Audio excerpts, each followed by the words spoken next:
Thanks, Will.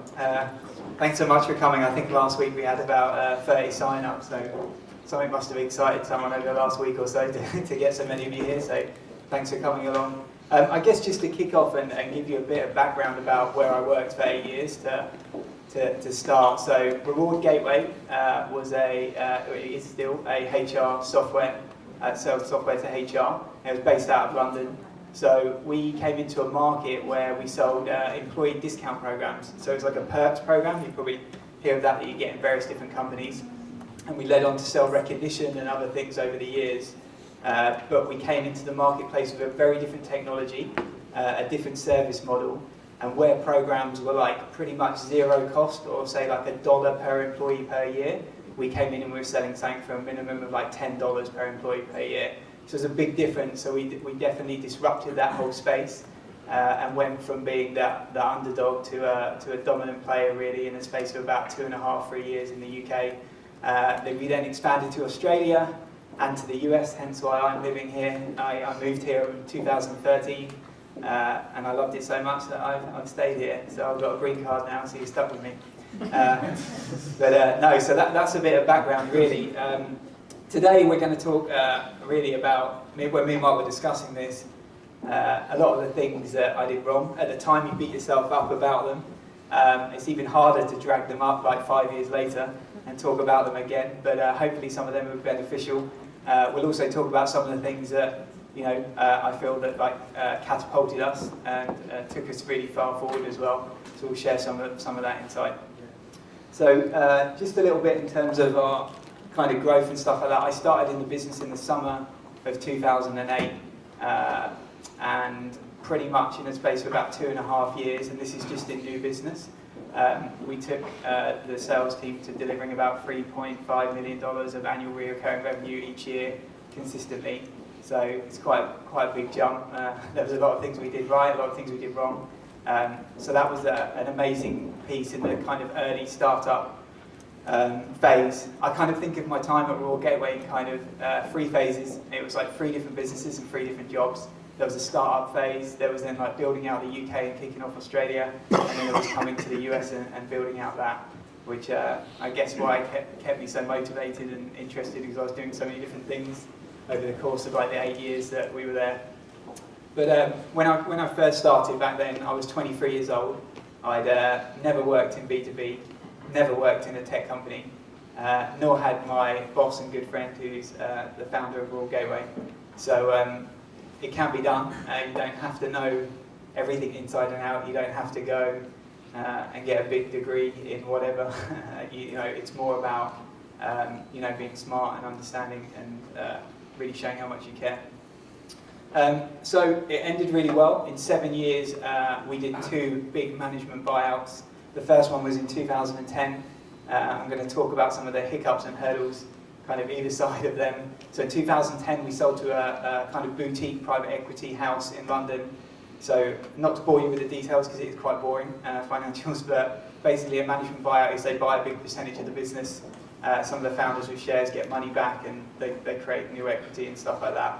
So we sold for about $42 million the first time, and then we went on another 5-year sprint. And most recently, the summer before last, we sold to a company here in Boston, which is why I'm here in Boston. So that was Great Hill Partners, and we sold for around $220 million, which is probably a few less pounds with Brexit and everything that's gone on today. So that tends to work in dollars that way. But yeah, it's about $220 million. So an amazing time and great success, and hopefully we can just share a few things about that today. So I'll start with some of the things that were really challenging about my job, and the hardest thing about actually doing this was I met my wife working in the business at RewardGateway. I actually hired her. She still works in the business today, and she actually does my old job, which is pretty strange. It's not a kind of normal thing that you probably hear every day. So one of the easiest parts was probably the first 2.5 years because there was no rules. Right, so we built off the back of a credit card. And literally, it was just, we did what we want, and we went for it, right? As soon as in 2010 hit, and we became, I guess, my boss, who I still refer to as my boss, even though he's not anymore, Glenn said we became a real business at that point. That's how he kind of always crystallises it. You know, but when becoming with a real business becomes like a much more sturdier P&L, more rigid targets, you've got to pay a loan back to the bank, you know, etc., etc. So the pressure just becomes very different. So the first thing we wanted to kind of discuss today, and I'm sure Mark will open up for questions and stuff like that, is really kind of preparing for scale.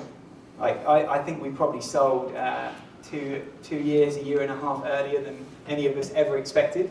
We're quite open and honest about a company in terms of how we wanted to do that, when we wanted to do that. I'll talk about it later, but every employee, the 5% of the equity was shared between the whole company, no matter what job you did, whether you were a cleaner cleaning the office or you're working on the help desk. Everyone had shares in the business, and that's probably what made RewardGateway a special place to work. But you know, one of the things that was very difficult is in that first 2 years, I would probably describe myself as a player coach.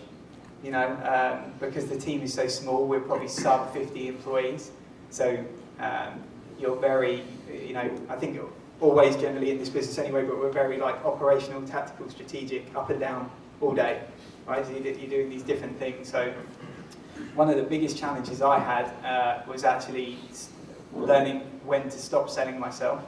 Yeah, so I've been kind of like the VP of sales, closing a lot of the big deals and managing you know, a team of 4 or 5 people the rest of the time. So definitely one of the biggest learning curves for me was actually taking that step back and actually like stop selling. I think looking back in hindsight, it definitely prohibited stuff like recruitment, how we coached and developed some of the team, maybe even how some of the team felt at certain points. You know, I was delivering maybe like 50% of the quota. So, you know, when you're in that growth phase and you get to a point where, you know, where you're you're like a VP of sales or a co-founder or a founder, it's like, you know, if you're a founder, it's like when do you scale your business? I guess if you're a VP of sales, you know, and you start in there from the beginning, when do you stop selling? Which is a big thing for me at that point. So, you know, I guess the question leading on from this is, you know, when is the right time to kind of do that? There probably like necessarily isn't a particular point in time that I would say, all right, now's the time to stop selling or anything like that. I think what you've got to do is you've got to accept the fact that you might have to go backwards to go forwards. And I wasn't willing necessarily to do that. Yeah, we delivered massive numbers. We just got a new investor. I wasn't going to be the one who sits there in the board meeting and goes, all right, you know, we did 200 grand less than we did this time last year. That just was unthinkable to me at 25 years old. You know, it wasn't something that I would even entertain the idea of necessarily doing. But, you know, I think that comes down to a trust thing. You know, I was a lot younger. So, you know, actually trusting your team and your people around you to take a step back and let them make mistakes. We're always very good at RewardGateway in terms of letting people kind of fail first. You know, that's an important part of the culture. But I just think maybe at that time I wasn't quite prepared to. I carried the number too much on my shoulders, I guess. Yeah. What was the average sales size and the average sales cycle time? Yeah, so it took us a long time to work out our ideal customer profile. In fact, when we sold to our first investor, we told them that we could sell to anyone, which is totally untrue. But they managed to buy into it and pay $40 million for us. I think, you know, we very, very early on split the business into 2 teams, and that was partly a bit of luck because of the amount of inbound. So before HubSpot coined inbound marketing, yeah, we were doing it by default, by accident. So we were doing white papers, wraparound on magazines, sort of old school kind of content marketing as well, before like blogging and stuff like that. So we would get about 50 inbound leads a month. So if you're in the UK, tiny little place, yeah, that's a lot of leads. So what we did with them was we funneled them into an SMB team, and then we had a corporate team. So our average deal value kind of went up over time. So it started around, in like the corporate enterprise team, started around 15, 20k, and it went up to 30, 40 over the time I was there. In SMB, it started at like 1.5k, and now, because my wife's still there running sales, it's about nearly 10. Yeah, so it's gone up massively. One of the things that always stressed us out definitely was our sales cycle. I think people get frustrated with how long it takes and the kind of speeding that up. But selling to HR is like pulling teeth. I did it for 8 years, and it's not HR's fault. They're just the kind of last to get their budget and the first to get it cut, right? People bang on about caring about their employees and employee engagement, but they don't often put their money where their mouth is. So it takes a long time and a lot of relationship building to do that. So even in a smaller business, they have to be in that buying zone, which is why inbound obviously is so important. But in SMB, I guess to answer your question, is about 3 months. And in corporate, anywhere from 9, 12. I closed one deal that took me 4.5 years. Yeah, so in and out of closed opportunities, but as managing the account, about 4 years, that's the longest. But averagely, most enterprise stuff took a good year or so. Yes, thank you. Yeah. Cool. I can move on to another thing I messed up if you want. If there's no more questions. So I hired the wrong VP of sales, not once, but twice, which is really bad, really, considering you think you get it right the next time. You get a lot of input from other people in your business, and you think always that you're doing the right thing at the right time. I have a certain style and a certain way of managing sales teams. Some people are a lot more data and process driven. I think that's important to a certain extent. But I think how you lead and how you inspire people is more important to me. So, in terms of how you pump people up and what they're going to kind of do for you on a day-to-day basis. So there's kind of a different approach. And I think that the mistake that I made was trying to find someone who was the opposite to me. Yeah. Whereas actually, in hindsight, what I really needed was someone who was exactly like me. Yeah. Because it's easy if you bring in a VP of sales and they're the first person, and then they build their team around it. But when you're in a situation where you've got to bring in a new VP of sales, it's a very, very different kind of ball game. So that was one of the things. But looking also back on one of the things I did wrong is, how many of you guys have a to-do list of some sort, right? Everyone, yeah? You tick it off, you have your 5, 10 things on. So when I was hiring for these roles, recruitment was on my list. It was in my top 5, but it was never number 1. Yeah, so I always put something there. So I'd be recruiting, I'd be working with my EA, and we'd be getting people in, we'd be working with recruitment agencies and stuff like that, but it was always 4 or 5. It was never number 1. It was actually, you need to own that process. The people that you'll bring in will define the way the company is and what you do. So that slowed down one of our sales team's growth by doing this. It could have been quicker and faster and bigger. I know we did well still in relative terms to the UK, but if I was looking back again, I would just make, when I'm recruiting, I'm starting a new company now, when that time's right, it will be my number 1 priority. Because if you don't make it your number 1 priority, you'll probably mess up. Yeah. What were items 1 through 4? At the time, it was probably something to do with, hitting the number in the beginning. Team, coaching, training was probably on there. God, you're really challenging my memory now. I'm thinking of that to-do list on my desk. And then, I'm not really, I probably can't even remember, but yeah, just general stuff that I want to be doing, maybe some sales process, something to do with working on one of the team, one-to-ones, something like that. They could have, I think sometimes what I've learned is doing studies lately of a wagon wheel of like a sales leader's time. The amount of time that people spend in one-to-ones and meetings is far too much. Yeah, and I think everyone can be guilty of that. When you get one of your first management roles, you think you need to spend your life in meetings and one-to-ones, and that's not necessarily the case. Depends on what your style is, and how experienced your team is. But there's different ways of doing that, and I think sometimes you can spend too many times in meetings for the sake of meetings and stuff. I'm curious from a strategy perspective, when you had the SMB and the corporate, and you had smaller deal sizes that were faster on small business, when you had larger Did the company decide to pick one, or did you do both, or if you did it again, now that you know, was there more margin in one than the other? Is, you know, So, I mean, it's an interesting question. I mean, what was the decision point around S&B, larger corporate? So, I don't know, you see it on people's titles all the time, so like sales in mid-market or stuff like this, and I can't claim to know how every other company operates, but one of the special things that we always did is even though we collaborated a lot, and we had one process, one best practice, one sales deck, all that sort of stuff, we treated them like their own mini businesses. And one of the things that our CEO always said is we had 2 chances to F up, or 2 chances to get it right, or a chance to do something differently. So that was something that worked really well for us. We learned, it was like learning with 2 different companies, right? So it was never one or the other. You know, in England there is a little bit, it's not as big as the US, so you have to be everything to everyone a little bit more because there's less people to sell to. So I think that's changing and stuff like that. But yeah, there was never one or the other. It was always how can we do either of the, you know, both of them the best. Just a question. I mean, how long did it take you before you realized, yeah, I made a wrong choice here? This is the wrong person to be leading sales for us. Well, when you do make mistakes, one of the things that we did was we rectified them quite quickly.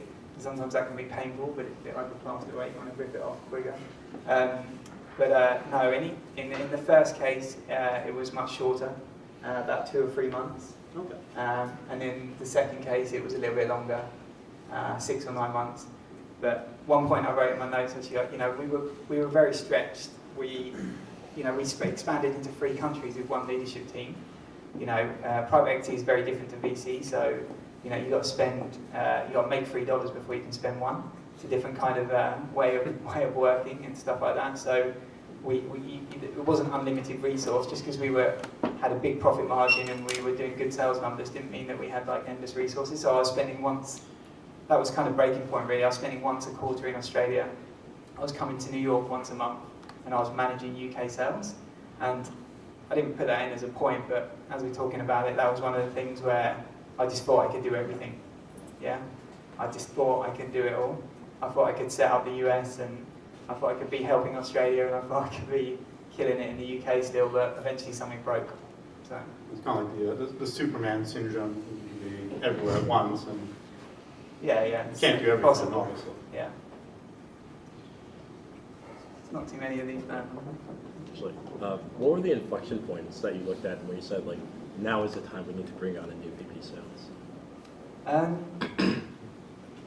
I think the first time is just like looking back and thinking, right, where do we want the business to be in 2 or 3 years' time? Looking at the numbers. In private equity, most of the investors are like, they're accountants, right? And we had a great investor, really nice guy, but they just have this thing where they'll say, all right, you've got 5 salespeople delivering this number. If you put 5 in, surely we'll deliver double. I mean, it just doesn't work like that, right? It's like the crazy math of P's. It's all based on spreadsheets. Yeah, pretty much. So I think the point was just like, how do we move Tom up out of the business eventually? You know, up out of the business, but how do we move Tom and elevate his role so we can bring people in to manage some of these teams more on a day-to-day basis? We did that really successfully with the SMB team because I hired my wife. At the time, she wasn't my wife. Now she is. So. But yeah, we did that with one team, but we made a couple of mistakes with a corporate team. But yeah, we always had the plan to bring in middle management. But that's a whole other story and another talk about, you know, leadership and management in the business, because that was a big challenge as well. So we'll move on. So commission structures. So we have various different commission structures at RewardGateway, and I put in one really shit one. And that was basically where the sales guys were dependent on, like they had to hit 100% of quota to get their money, right? Which is harsh, right? At the time, it was done with good intention as we expanded and stuff like that, but looking back, it was the worst thing we ever did commission-wise. It was really, really bad. And I changed it within about 2.5 weeks. But that's okay. These things happen. But talk a little about what was kind of like the process. So you put this commission structure in place. Mm-hmm. Who complained first? Well, my HR director at the time warned me not to do it. Right, this is the thing. When you're in board meetings, no one tells product how to do their job. No one tells marketing how to do their job, etc., etc. But everyone has an opinion on sales. So you have a different in that boardroom environment. Everyone thinks they know how to do your job, which is I guess in hindsight. Sometimes you take it, I'm always open to feedback and stuff like that, but at the time, maybe my eyes were shut to certain people or certain bits of feedback for certain, different reasons. But, good stuff kind of came out of that. We changed it very quickly. One thing that I learned about commission structure is it has to always benefit the salesperson first, but most importantly, it has to benefit the customer. Yeah, so if you like front end it and say, right, you sell this many widgets, this many whatever, and you get the most amount of money, that's necessarily not benefiting your client or your customer. So you have to design it in a way where the salesperson feels free to make the right decision for the business. And that's the most important thing. But also that they're handsomely rewarded for doing so. Because if they ever feel like they're not getting what they're valued for, then it just creates a negative environment in your organisation, which can be toxic. So what do you do to actually start to incorporate more of the customer perspective into that number?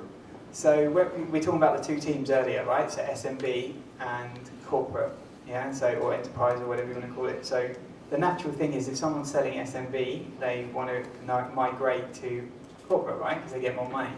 Yeah, it's not necessarily the best thing for the business or the best thing for anyone else because they might be really amazing at selling to people over the phone or to smaller companies or to CEOs or whatever your business is or however that ultimately kind of works like for you. But with SMB, say the average deal price was like 8 or 9k, and in corporate it's like 20, 30k.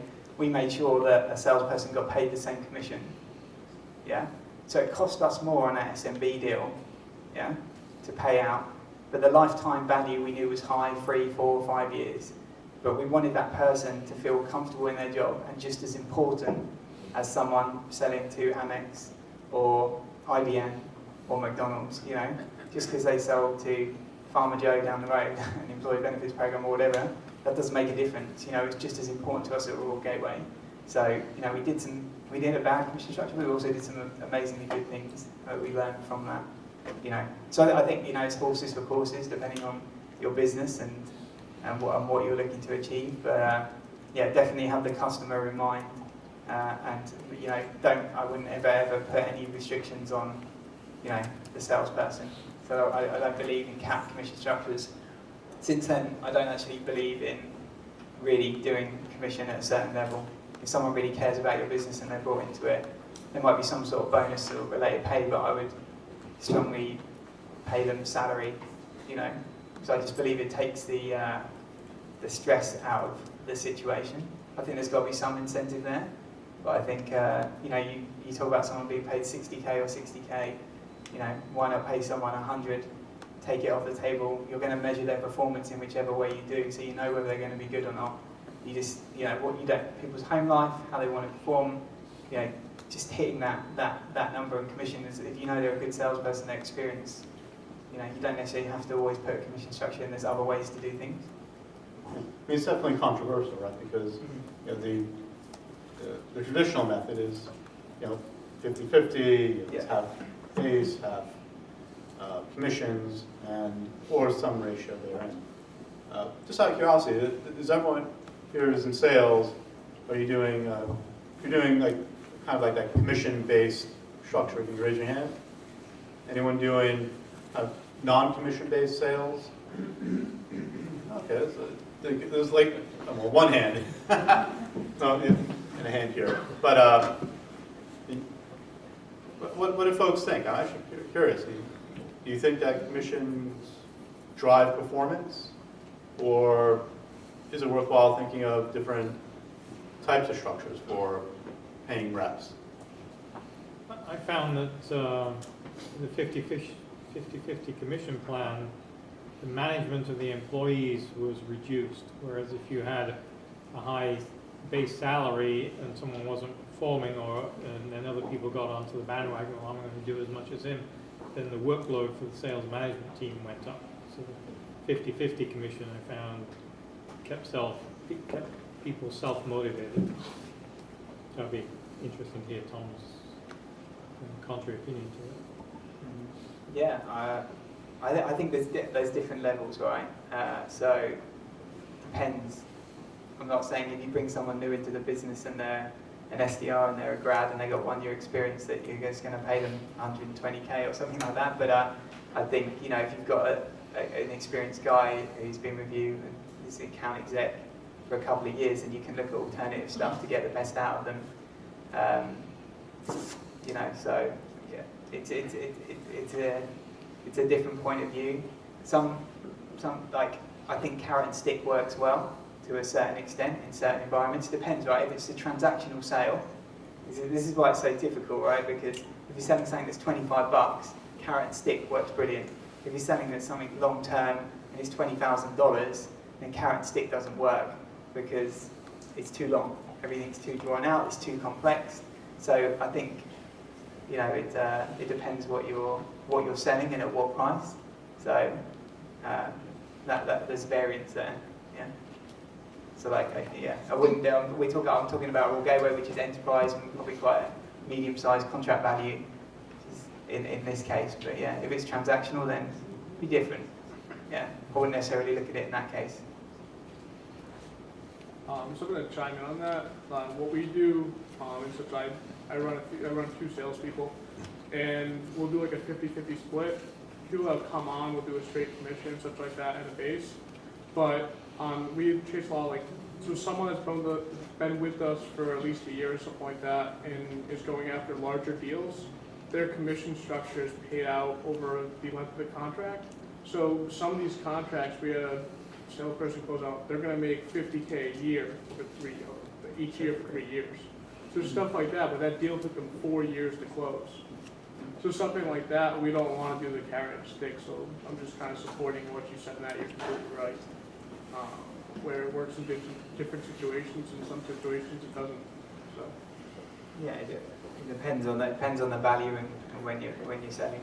But yeah, so you pay them out over a long period of time. Do you get paid monthly or paid annually, like from the client? on something like that, it's quarterly. Okay. Yeah. So we used to get paid. We used to get paid annually up front for the year for like the software from HR. So we just pay the commission on the first year of the contract. So it was still very good for the company. You sell a $100,000 deal on a 4 or 5 year contract.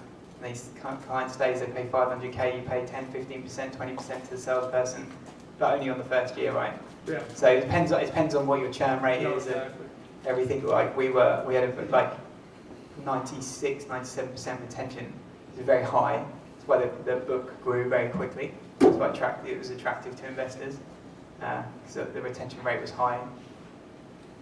Yeah, no, I have some stuff, like we have large scale stuff like that. We also have stuff that's smaller scale for us is something, $5,000 to $10,000.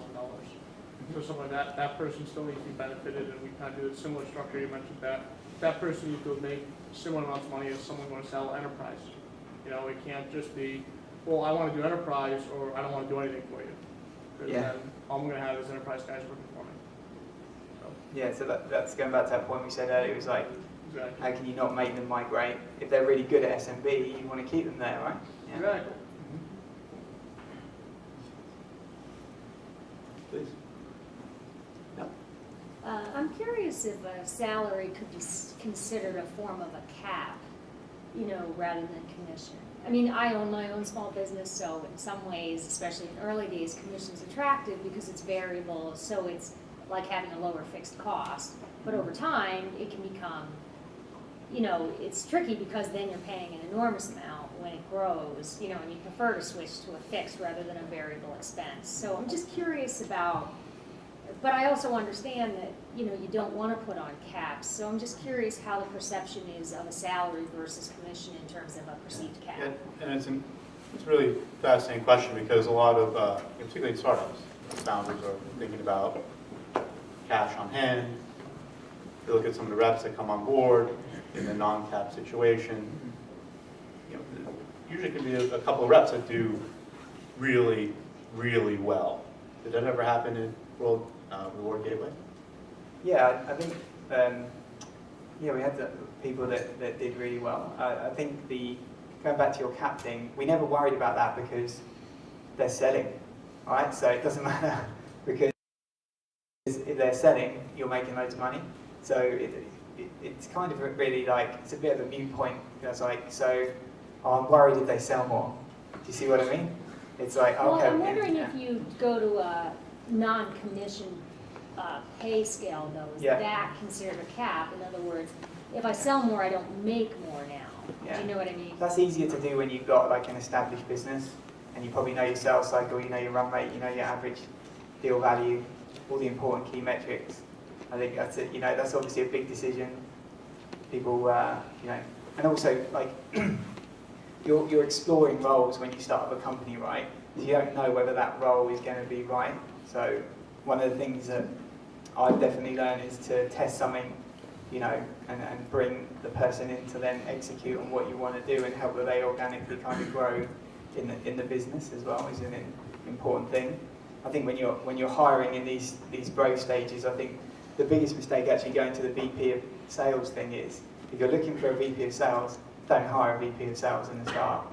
Yeah, hire the person who's director of sales somewhere else who's aspiring to be the next VP of sales. Because you put a VP of sales in, they don't want to be a VP of sales, they want to be a CEO.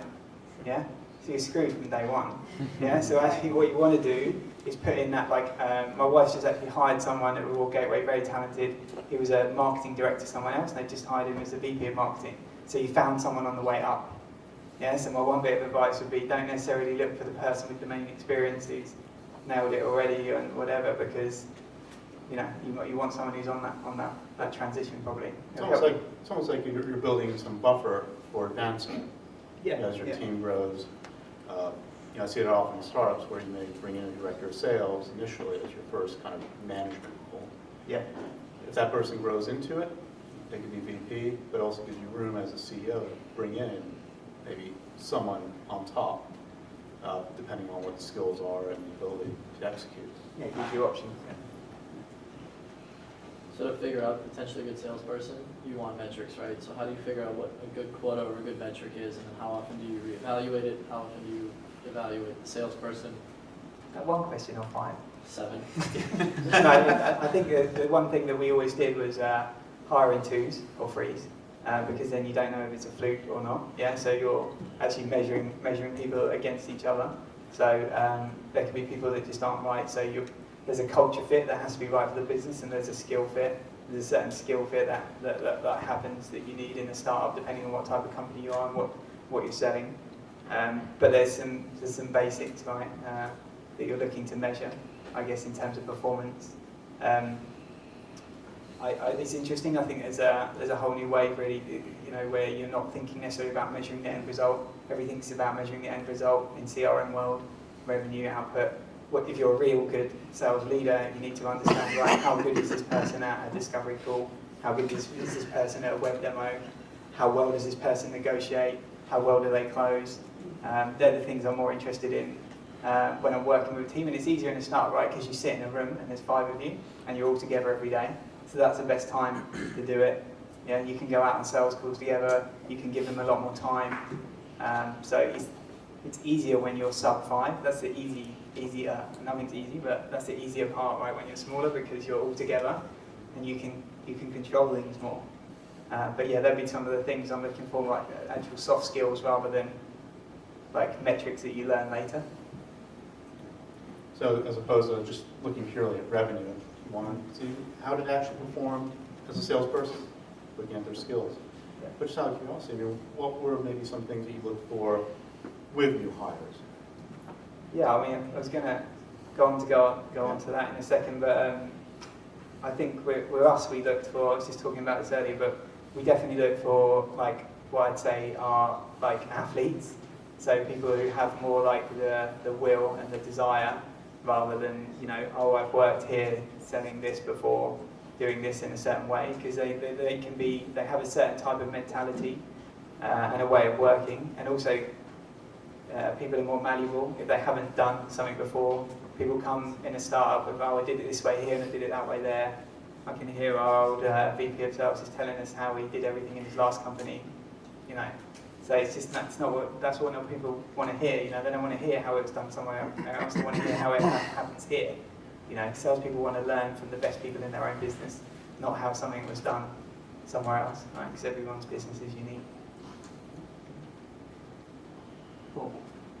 So moving on to some of the things I thought really pushed us on and kind of pushed us forward. So we didn't go after enterprise from day one, and that was quite tactical in terms of our approach. We sold to many enterprise clients over the years, and even when we launched in the US, we worked with people like Comcast and Yahoo and AOL and stuff like that. But it just takes a really long time.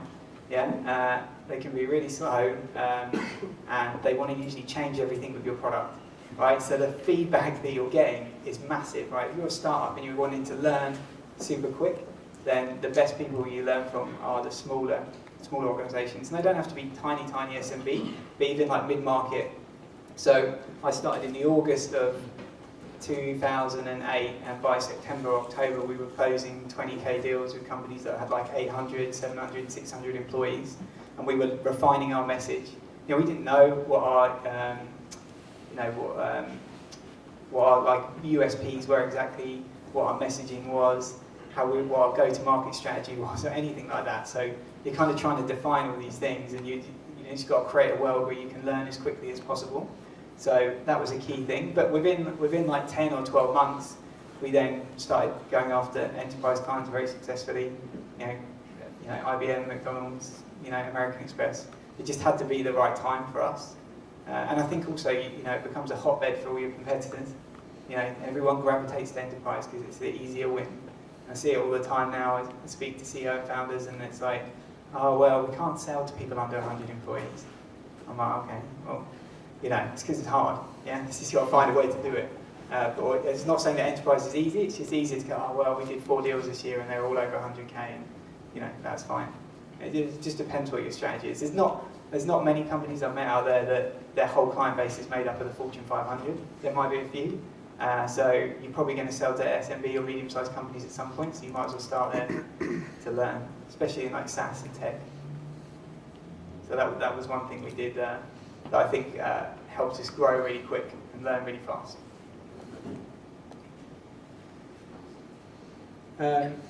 Another thing that was really important to us, so understanding what we were selling, I mentioned HR software earlier, but not to bore you with it, but it was basically in the employee benefits market in the UK. So it's a very different space to here because obviously there's no private healthcare. So it's a different kind of space, but predominantly all the players that were there before we came along were led out of insurance companies or banks. So you can imagine all these sales guys going in with, pinstripe suits and a certain kind of way about the company. They're marketed in a certain way, they looked a certain way. And we didn't want anything to do with that. So we didn't hire anyone from the industry or anyone from our competition. And we talked a little bit about the type of people we tried to hire, hired earlier. So we went for people who fitted into our culture. We had a more vibrant feel. We made HR feel special. It was just a very different approach. But one of the things that we did was create like a spirit of an underdog, I suppose is the right way to kind of coin it. We were the upstarters, we were disrupting. People would tell my CEO that you're going to be bust in a month, you can't charge for these things, you're not going to make any money, usual scaremongering tactics. Kind of go on from other companies and competitors and stuff like that. But for us, it was really making sure that we had the right people who were going to help in that phase. And sometimes when you look at these people that you have in the business, and I can look back over 8 years, being honest and open with people, some people will be there for the first 2 years, and that's quite cool, and they'll move on and do their own thing. Some people will be there for the first 5 or the first 4, and that's fine. I think it's just having that culture where people can see that. Everyone wants to come in and what's my next role and what's my next job, and sometimes it's not about that, it's about the now. do that job really well for 2 years, and then it might be time for you to move on, or it might be time for you to, step up. I think what we did was we brought the right people in who could grow organically within the business, which gave us a strong backbone for the first 5 years, really. How did you maintain engagement for sales reps that were always kind of looking to grow out of that BDR role quickly, especially with like the younger millennials, and kind of how they were always looking for that next role? Yeah, so what was that kind of that advancement stages that you set for the team, people who are earlier on in their careers, BDRs and so on, and how they advance up the organization?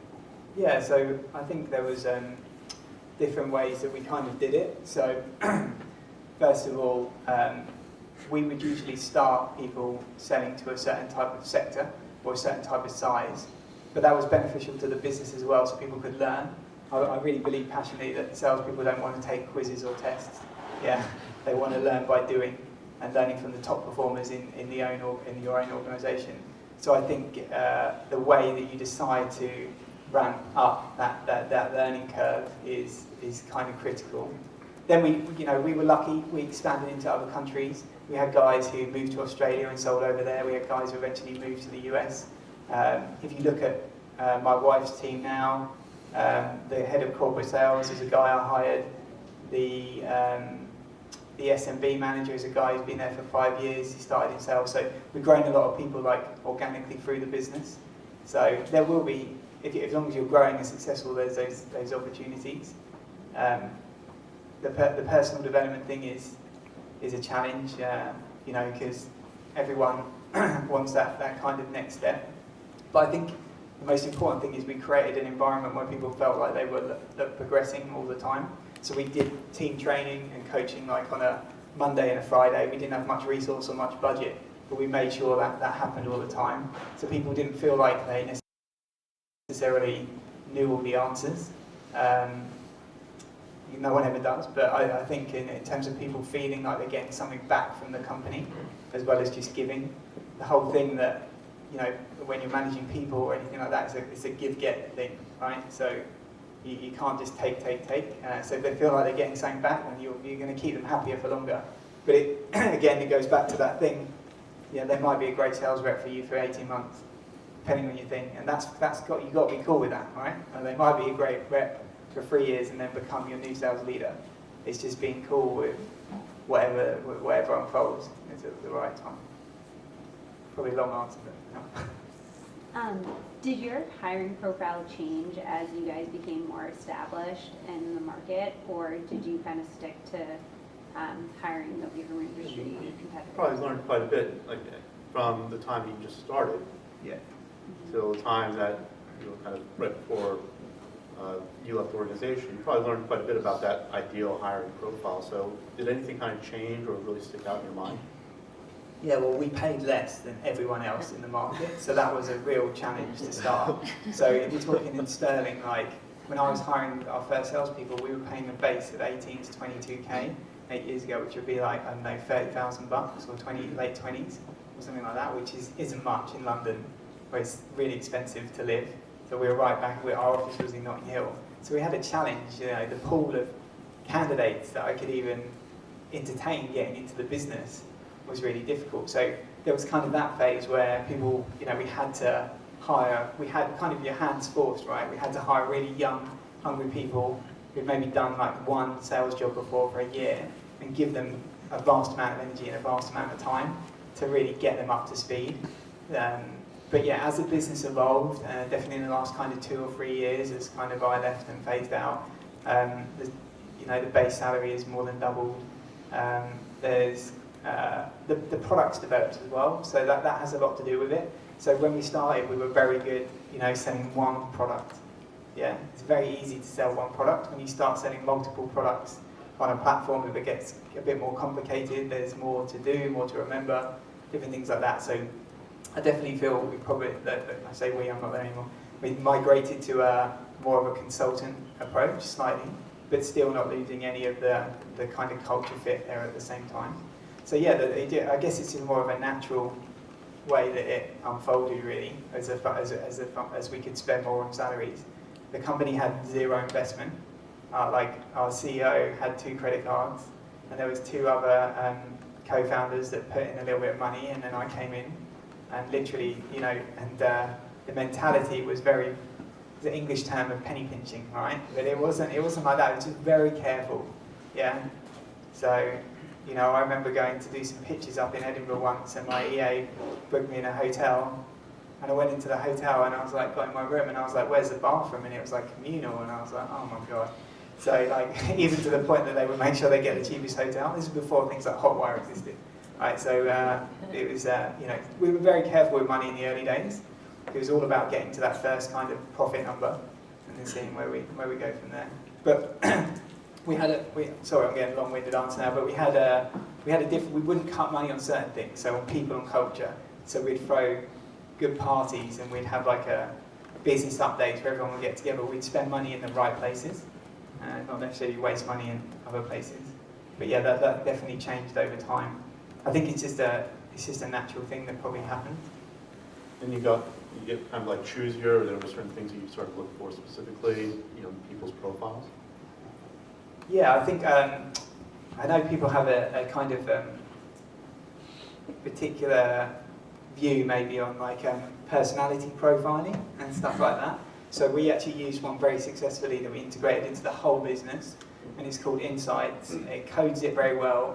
You know, I'm a very visual person, like most salespeople are, but it kind of color codes it in a wagon wheel, and it's very accurate as long as you answer it honestly. Yes, as long as you've got the people answering it honestly, but that's easier when you've got people in the business.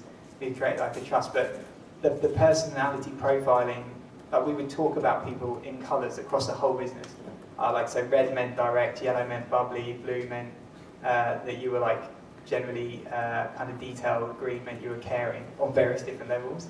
So we would like literally talk about a prospect how she's red, like that. It was that ingrained in the business.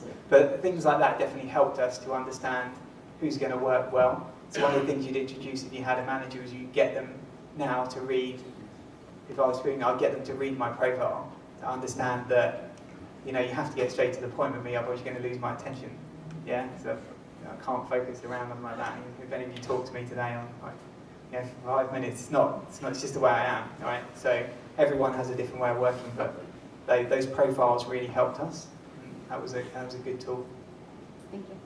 Kind of like DISC or something like that? Yeah, very similar. Yeah, it just makes it, just codifies it in a bit of an easier way to understand. And that was called Insights, right? Yeah, Insights, yeah. I think you pay like, once you get embedded with them and you train someone internally in the business, it's like, I don't know, 30, 40, 50 bucks a test, and you can just get someone to do it online.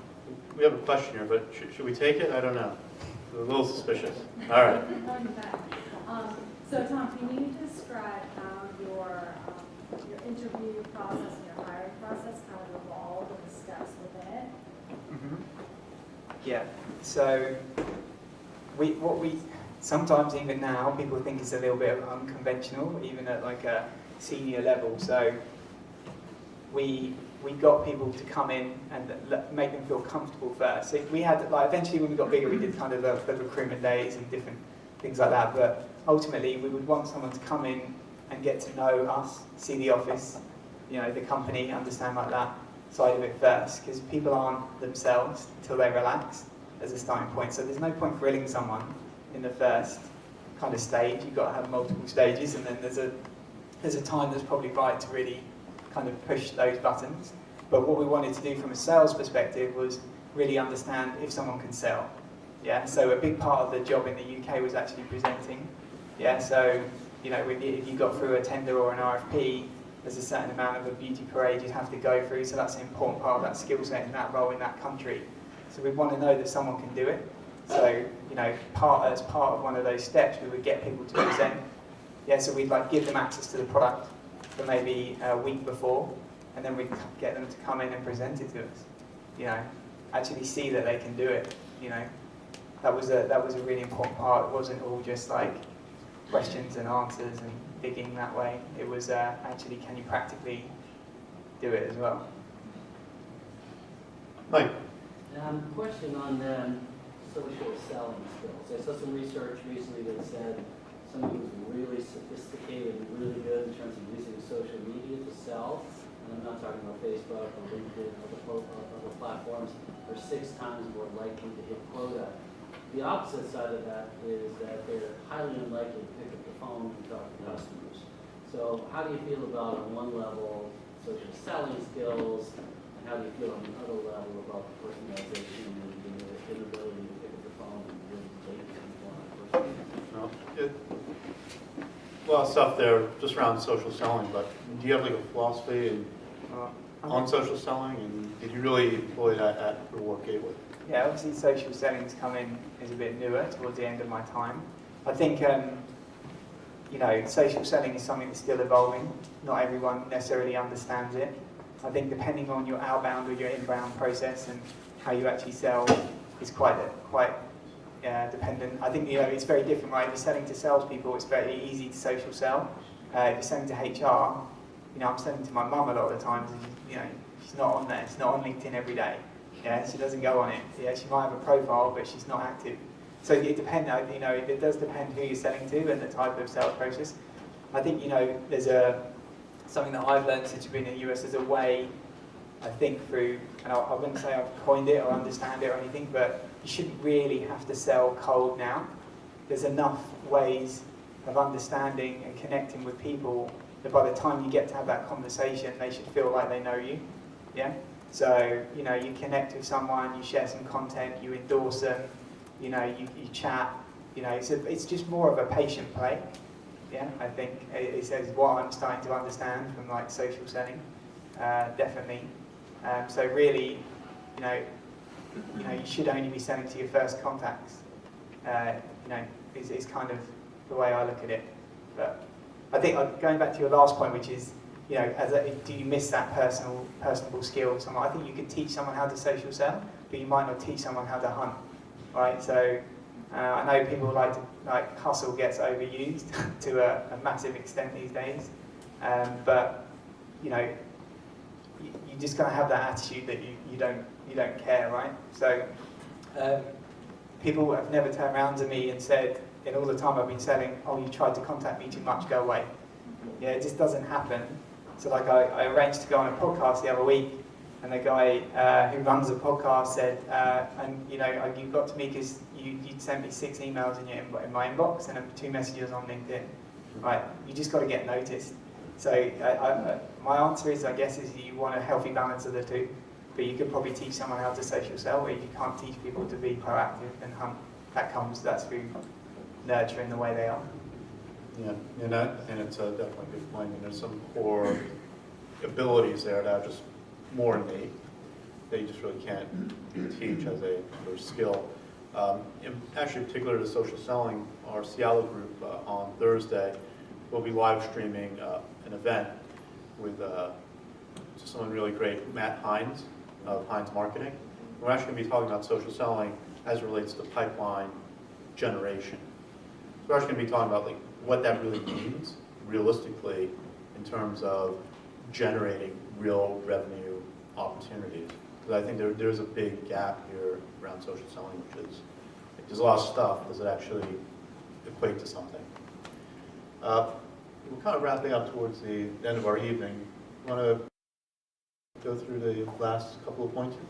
Yeah, so just to finish on something that I think was not just really important, but very special to me in the way that the company operated. We created a culture where sales was the #1 priority for the whole company, right? I felt that if I went to product, they would listen and drop stuff at me. If it was client services or support, they would do anything I needed, right? Because they understood that sales was the most important thing, right, to the company, because that was how we grew. But there was a way that we did this, right? You can't just put it in your company values and say sales is important. It doesn't work like that. One thing that we really took time over was being very transparent with our numbers and what we did. So every Tuesday, everyone would know exactly where we are. Across the whole business, they would feel the pain of sales. Yeah, so you would make sure that it was a very visible thing. We did something called a quarterly business update, which then became a global business update as we became a bigger business. And we would spend a half day off-site together, sharing learnings and experiences from the whole of the last quarter. So you could look at it, oh well, it takes a day to plan someone's time, half a day off every quarter, or a full day really, because no one does work in the other half of the day. But people came back so buzzed up and inspired after those like quarterly, like GBUs we call them. They were just so important to our culture, the way we did things. But as I mentioned earlier, 5% of the equity was given to the employees, yeah? And we even paid for that share when it came to the exit point. So the minimal amount that they had to pay for the share, everyone got there. So we had a lady who was from Colombia who was a cleaner in the office, and she even made a lot of money and went home, you know. So it's about everyone feeling like they own it, yeah? And if you can create that culture, then people will understand. Hard thing is no one ever understands each other's job, right? And no one ever understands how hard it is. They always think they've got the hardest job or whatever. But you know, sales was the heartbeat of the business. It had to be to get where we needed to be, and you know, making sure that it was you know, the most important thing at that point in the company's growth was something that worked really well for us. I think a very good point. Now look at sales, it really is a team sport. You really need to get the entire company behind you, particularly as you start to work on a lot of complex deals. Anyone have any last thoughts or question? Please. It was just kind of a follow-up question on his, but like, at what point do you tell your people to like stop selling people, like you're annoying them, or you said you don't get, you never got somebody that said that they were annoying you for like trying to sell or whatever, but at what point, kind of like pull the trigger or stop? What is the limit on trying to reach people? Is it a restraining order? There's lots of different studies out there, but there's one actually from Microsoft which talks about touch points. So no one actually, like no one actually sees you to the 7th touch point because of email, however you're doing it. You're just not in their mind. You're over there. So you've got to get past the 7 touch points very quickly. So it'd be like you talk to a sales guy and like, oh, I emailed them when you emailed them last week. When did you call them? Friday. It's not enough, right? So totally depends on your business, totally depends who you're selling to and your process. But we would have like a 14-day, you know, outbound cycle, and the touch points would be high, 2 to 3 points per day, till we got like some sort of answer. But obviously it's a tailored message in a consultative way, you know, and stuff like that. So it just depends really. I think you know, you've got to put a cap on it after a point in time, and that depends on your process. But when we had a process like that, we'd probably get, you know, 70% of people giving us some sort of answer, yes, no, speak to this person by the end of it. Does that answer your question? Yeah, okay. It's just, it's hard to judge. I guess, yeah, okay. Just one quick question. Sure. So what was the culture difference from the UK to the US when you came over here and tried selling? Oh, interesting question. Was there cultural differences between the different regions? Yeah, definitely. I think people in the US are a lot more upfront and honest. Like they're a lot more direct. So in the UK, they won't be straight up with you. Yeah, they won't tell, like, not all the time, but they won't be as direct. They'll pull you along for a little bit longer. Whereas here, if someone doesn't like what they see on a web demo or something, they'll tell you very quickly, which is a good thing, right? But no, I think the UK is a smaller country. There's a big train network, so there's a certain expectation to go face to face. So inside sales doesn't really exist like it does here. So that changes the whole dynamic.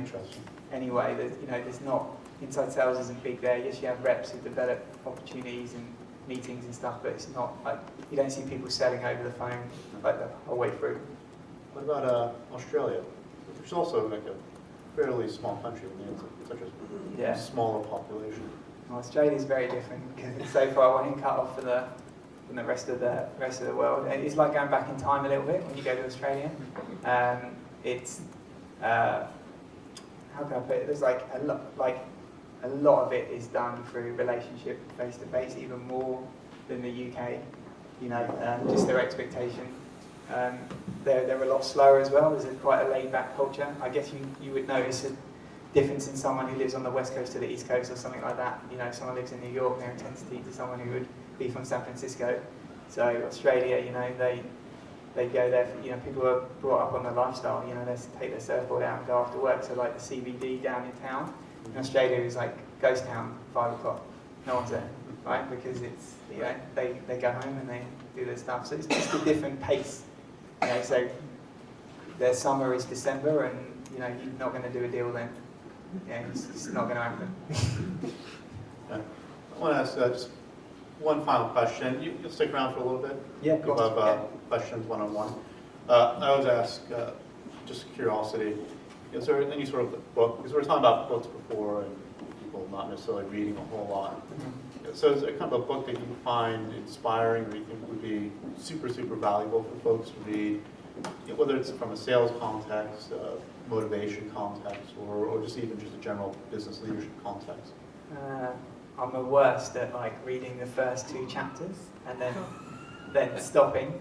I listen to a lot of podcasts, if I'm honest, and I take in a lot of information that way because I can take in that information while I'm doing things. So I'll be a liar if I said that I read a load of books. Seth Godin said something really interesting where he says, I read the book till I get the joke and then I stop reading it. So I like to think of myself as that kind of thing, but no, I think from a sales perspective, I actually found Simon Sinek's Why really helpful. I think the way that you consult in sales and the questions that you ask has changed a lot. You know, you can't just dive in and product push like you might have done a decade ago. So, you know, how you really pull out information from a prospect is a very different tactical approach. So something simple like that doesn't necessarily have to be a kind of sales philosophy or anything like that, because I don't think one size fits all. I think you might take, you know, a little bit from every type of sales thing and put it, you know, in a different spin in your own business. And a particular podcast? You mentioned podcasts.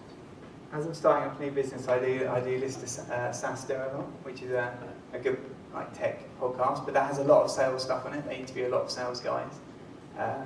So yeah, definitely, if you're interested in hearing from senior salespeople and stuff like that, I'd probably say SaaStr is the one I listen to the most.